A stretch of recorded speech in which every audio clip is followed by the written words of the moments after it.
Is Ukraine responsible for Russia's invasion of Ukraine? No, and let me explain why. And no, this isn't just some sort of anti-Trump thing.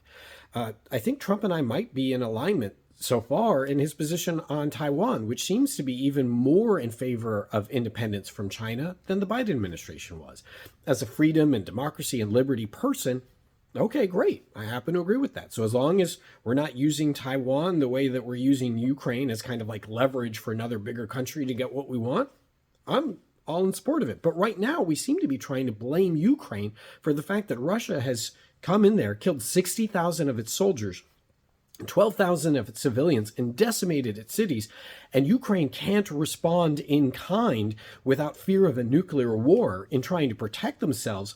Well, that is very concerning. So why would we blame them? Now, it seems that the reasons for blaming them are either because Ukraine has wanted to be part of NATO or because Ukraine was once part of Russia and once part of the USSR.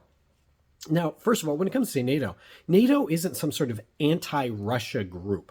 NATO was created as a group of allies that said, listen, if one of us is invaded, one of us is attacked, all of us are going to respond. Now, that happened to be in response to the fact that Russia was going around, the USSR was going around killing people and trying to take their stuff. And so this group of people said, no, we're not going to let you continue to do it.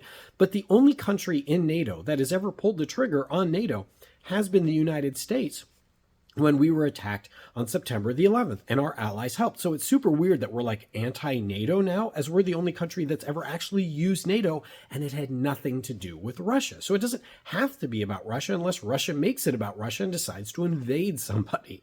Now, what about the idea that, well, but they used to be part of Russia? Okay, well, okay, sure. We used to be part of the British Empire, but if England came over and said, well, we got a bad deal on this, we give us, how about you just give us New England? We'd be like, shove off. It's not yours, right? Like, this was a while back. I'm sorry, you know? And it's weird to me because there's so many MAGA people who are sympathetic with the Confederacy. They're like, well, it was really just about states' rights and they just didn't want to be part of the Union anymore and they had every right to rebel, even though it was really about those states wanting to keep slaves, and they were literally trashing our Constitution and saying that our founding fathers were wrong. But okay, but if you're sympathetic to these southern states for wanting to have left, why would you not be sympathetic to a country that's literally just trying to defend itself from an aggressor that they don't want to be part of? And it makes sense why they wouldn't want to be part of Russia. Russia is a dictatorial communism where Vladimir Putin kills people whenever he wants, denies them freedom of liberty. You would think we would be in support of a country that doesn't want to be a part of that.